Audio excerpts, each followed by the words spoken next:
the empty glass on the counter. Another grabbed her shirt. Fabric tore. Someone cheered. She didn't scream. She didn't fight. She froze, because training never leaves you. When the rip exposed a butterfly tattoo with T6 beneath it, the laughter kept going. But across the bar, a man in a black suit stopped swirling his drink. Mid-40s, clean shave, calm eyes. The kind of man people don't interrupt.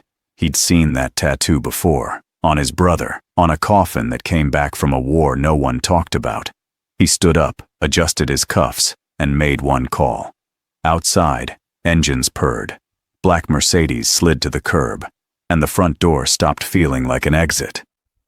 If you want to know who she really is, and what happens next, comment where you're watching from, and subscribe so you don't miss the ending. The bar was loud in the way only college towns knew how to be loud. Music thumping too hard, laughter spilling over itself, glasses clinking like punctuation marks in a sentence nobody finished. Friday night, cheap drinks, loud confidence, the kind that grows when a crowd thinks it owns the room. She moved through it all with a tray balanced on one palm, shoulders squared, chin level. Olivia had learned years ago how to move without inviting attention. Keep the steps smooth. Don't rush. Don't linger. Read the room, then read it again. The uniform was simple. Black tee, apron tied tight. But the posture wasn't. She stood like someone who knew where every exit was without looking. "Yo, hey waitress," a voice cut through the music. "Over here."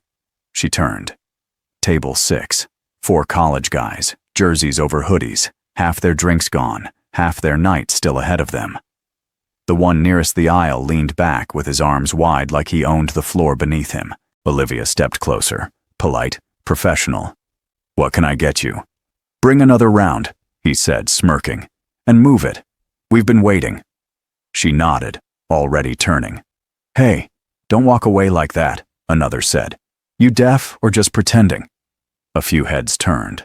Laughter bubbled nearby, then faded when the tone sharpened. Olivia paused, counted a breath, and came back with the drinks. Set them down carefully.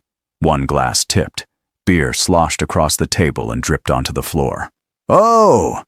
The first guy laughed. "Look at that. Clumsy." "I'll get towels," she said evenly. Nah, he said, standing now. "You can clean it right here." She bent slightly to reach for napkins under the bar.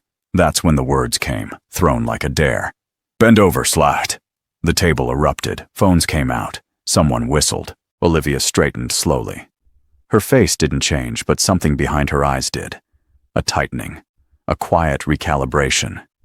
She met his gaze, steady and unblinking. "That's enough," she said. He stepped closer. Too close. "Relax. It's a joke." Another hand brushed her sleeve, lingering longer than it needed to. "Yeah, don't be uptight, betch." She shifted her weight, angling her body so the counter was at her back. Not cornered, just aware. The training never left. It whispered options, distances, angles. She didn't act. Not yet. Across the bar, a man in a black suit watched without moving. 2 buttons open at the collar, clean shave. Dark hair brushed back, immaculate without trying. He'd been there an hour, drink untouched, eyes scanning the room the way some men read headlines. He noticed the way the noise bent around trouble before it broke. The first guy reached for her apron, tugged. "Come on, smile." Fabric tore. It wasn't dramatic. Just a sharp sound under the music, a rip that cut through laughter like a blade through paper. Olivia inhaled, quick and controlled, and brought a hand up instinctively. For a heartbeat, the room froze. Then the laughter came back, louder, uglier. "That's what you get," someone said. "Don't act so tough." For a fraction of a second, the tear revealed skin and ink. A butterfly, wings spread, clean lines. Beneath it, small and precise, T6. The men didn't notice. They were too busy enjoying themselves, but the man in the black suit did. He set his glass down slowly, carefully, as if it might shatter if rushed. His jaw tightened, not in anger, not yet, but recognition. Memory flickered behind his eyes. A photograph folded too many times. A brother's laugh. A unit patch he'd seen once and never forgotten. He stood. The movement was subtle, but the air shifted with it. A regular at the bar leaned back, suddenly interested in the TV. The bartender's hand stilled. Olivia felt it too, the way a room listens before it knows why. "Hey," the first guy said, noticing the suit now. "Mind your business." The man didn't answer. He didn't even look at them. His eyes stayed on Olivia, respectful, assessing. He gave a single nod, barely visible. Not permission, acknowledgement. Olivia adjusted her torn shirt, pulling the fabric closed. Her breathing stayed even. The noise around her felt distant, like hearing the ocean from underwater. She didn't speak. She didn't need to. Behind the college kids, the door opened. A rush of cool night air swept in, carrying the low purr of engines outside. Expensive engines, tuned and quiet. Headlights cut across the windows in smooth arcs. Phones lowered. Smirks faded. The man in the black suit reached into his pocket and made a call. His voice was calm, Italian edges softened by years of choosing words carefully. "I need you here," he said. "Now." He ended the call, slipped the phone away, and finally looked at the table. "Sit down," he said softly. They laughed. Once. It sounded thin. Outside, tires rolled to a stop, and that was when the front door stopped feeling like an exit. The engines outside didn't roar. They didn't need to. They purred. Low, expensive, deliberate. Olivia felt it in her chest before she heard it with her ears. The subtle vibration through the floor. The way the room's energy shifted, like a crowd instinctively stepping back from the edge of something it didn't understand yet. The college guys laughed again, but it wasn't the same laughter now. It came out louder, forced, like they were trying to drown out a thought that had just crossed their minds. "Relax," one of them said, glancing toward the door. "It's just cars." The man in the black suit didn't move from where he stood. He didn't raise his voice. He didn't signal anyone. He simply waited, hands relaxed at his sides, posture easy in a way that suggested he had never needed to rush anything in his life. Olivia stayed still behind the counter, one hand braced against the cool steel. Her shirt was torn, her heart steady. She had already cataloged every face at the table, every possible movement. Training had done that for her long before fear ever could. The door opened again. 2 men stepped inside, both dressed clean. No uniforms, no visible weapons. They didn't scan the room like amateurs. They already knew who they were looking for. Their eyes went straight to the man in the suit. They nodded once. That's when the bartender swallowed. The college kids noticed it too. The way conversations nearby lowered without anyone agreeing to it. The way no one laughed anymore. One of the guys tried to make another joke, but it died halfway out of his mouth. "Yo," he said, shifting in his seat. "What's with the suits?" The man in black finally spoke again, his voice calm, measured, unmistakably in control. "You should apologize," he said. One of the guys scoffed. "To who? Her?" He gestured toward Olivia like she was part of the furniture. The man's eyes flicked to Olivia for half a second, not to check if she was okay, to acknowledge her presence, then back to the table. "Yes," he said, "to her." Another laugh, short, nervous. "Man, we didn't do anything." Olivia watched their hands now, the way fingers tapped against the table, the way one of them kept glancing toward the door. She'd seen this before, just with different uniforms and different rooms. The moment when bravado starts leaking out through the cracks. The man in the suit took a step closer, close enough that they could smell his cologne, subtle, expensive, restrained. "You tore her shirt," he said, almost conversationally. "You spoke to her in a way you wouldn't use with your own family, and you laughed." Silence answered him. He nodded, as if confirming something to himself. "Stand up." One of them pushed his chair back halfway. "Nah, we're good." The man didn't repeat himself. He simply looked past them. One of the men who had entered with him moved, not fast, just enough. 3 black Mercedes sat outside now, perfectly lined along the curb, engines idling, windows dark, the kind of cars that didn't belong to students or professors or anyone who worried about parking tickets. Olivia felt a strange calm settle over her shoulders, not relief, recognition. She hadn't needed rescuing, but she wasn't alone either. The first guy stood up fully now, hands raised slightly. "Look, man, this is getting weird. It was weird when you thought you could do whatever you wanted," the man said. "Now it's just inconvenient." One of the guys finally looked at Olivia, not with hunger or mockery this time, but confusion. Fear. He noticed the way she stood, the way her eyes never dropped, the way she hadn't begged or shouted or cried. "Who the hell are you?" he asked her. Olivia didn't answer. The man in black did.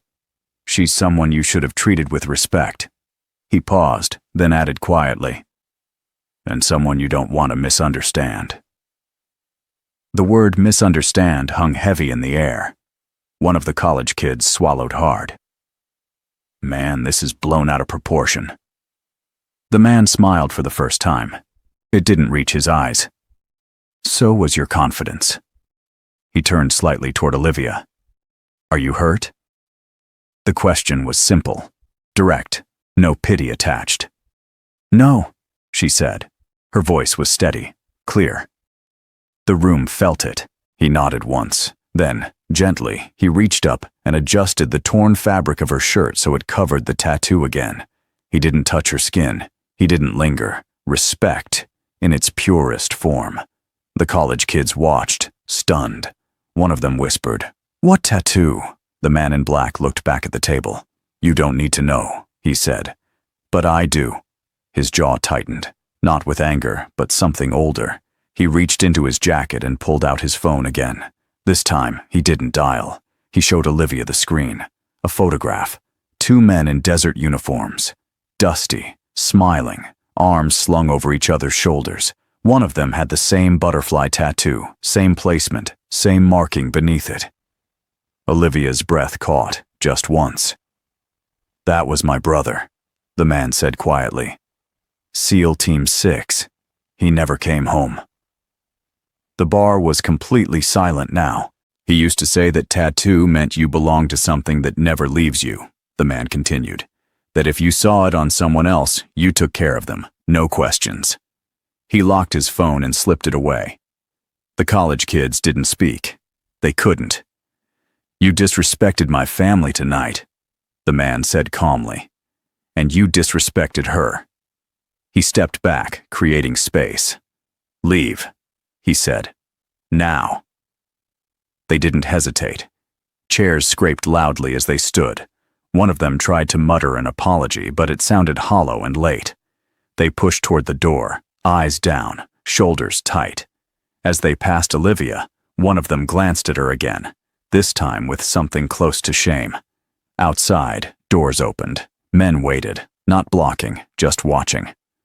The college kids disappeared into the night, their laughter left behind somewhere they would never get back.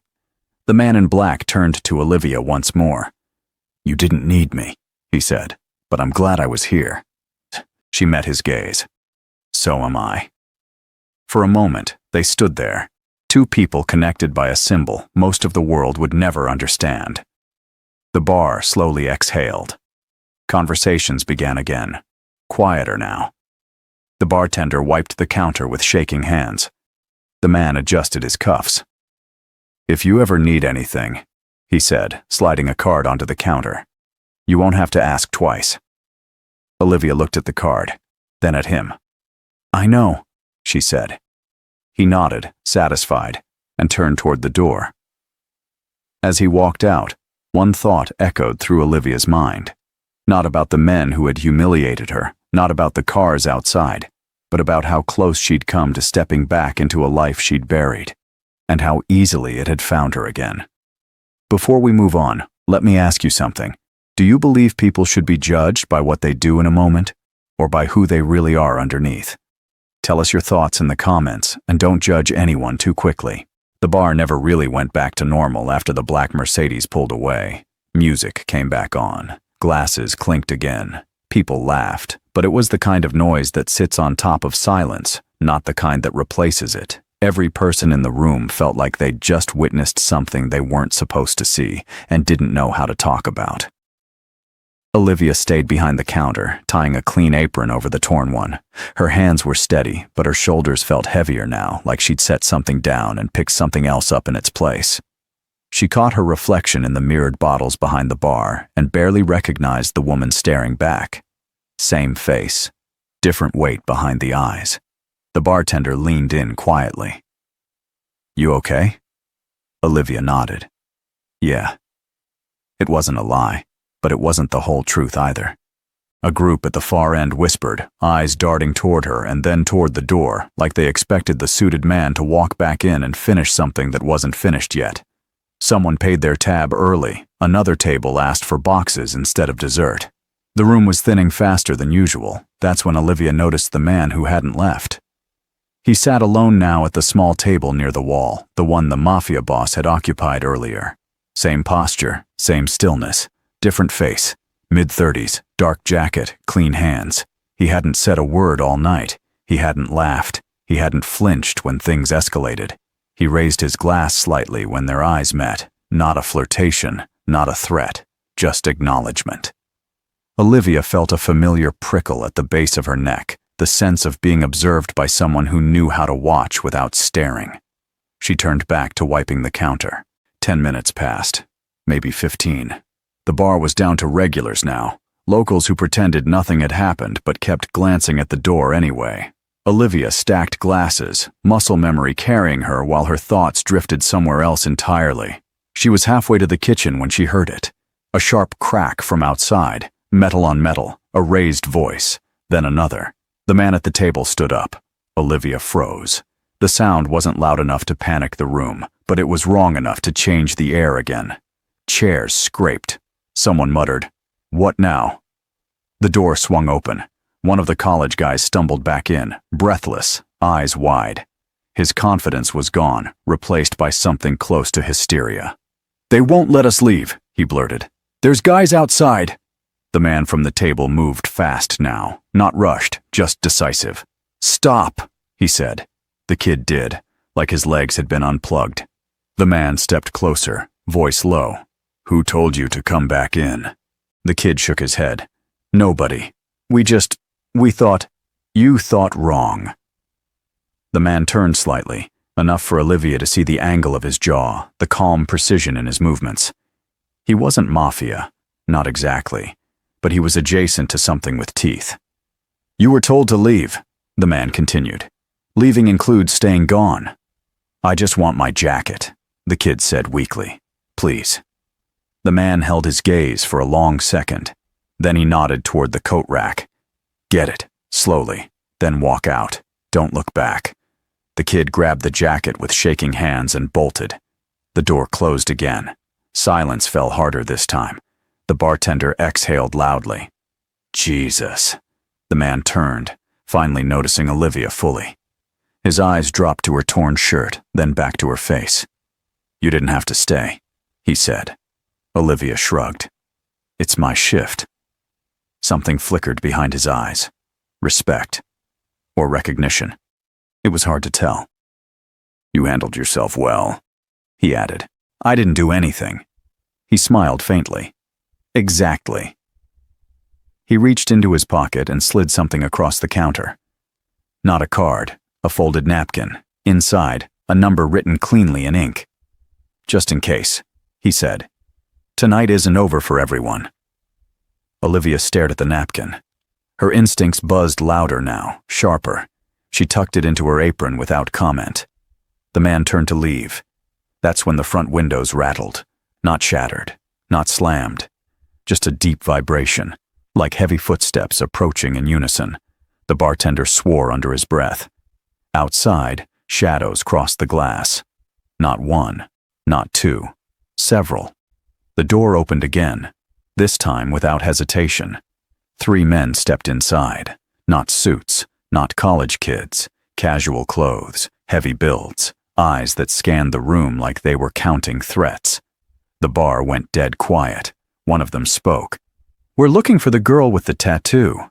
Every nerve in Olivia's body lit up. The bartender glanced at her, panic flashing across his face. The man who'd been sitting at the table didn't move, but his hand slid subtly behind his back. Olivia stepped forward before anyone else could speak. "That's me," she said. The men's attention snapped to her. One of them smiled, but there was no humor in it. You caused a bit of trouble tonight, he said. She tilted her head. Did I? Someone important is curious about you. She felt it then, the pull of something deeper. Not the Mafia boss, someone beyond him, someone who asked questions instead of making statements. I'm just a waitress, she said. The man chuckled. Not according to the ink. He stepped closer. Too close. Olivia held her ground. You know what that tattoo means, she said quietly. His smile faded. We know enough. The bartender started to speak. The man cut him off with a glance. You, he said to Olivia, are coming with us. No, she replied. The word landed heavy, calm, absolute. The room held its breath. The man's jaw tightened. This isn't a request. Olivia's gaze didn't waver. Then you should rethink it. For a heartbeat, nobody moved. Then the man from the table finally stepped forward. She's not going anywhere, he said. All three men turned to him. And who are you? One asked. The man smiled slightly. Someone who knows what happens when you push people like her. The tension stretched thin, humming like a wire about to snap. Outside, an engine started, not the smooth purr of a Mercedes, something heavier, something military. Olivia felt it before she heard it, the unmistakable sound of authority arriving without explanation. Every eye shifted toward the door. And just as the handle began to turn, Olivia realized this wasn't the past coming back to haunt her. It was the present demanding answers. The door opened slowly, not kicked, not rushed, just enough to let the outside in. Two men stood there in plain jackets, posture unmistakable, not cops, not suits. Their eyes swept the room once and stopped on Olivia. One of them nodded, like he'd found exactly what he was looking for. Ma'am, he said, we're here for you. The three men who demanded she come with them stiffened. One turned, confused. That's not... Step aside, the second newcomer said, calm but final. The room shifted again. Chairs scraped. Someone whispered a prayer they didn't believe in. The bartender's hands shook as he set down a glass that no one would drink. Olivia felt the pull of the moment, the familiar tightening in her chest that came before things changed forever.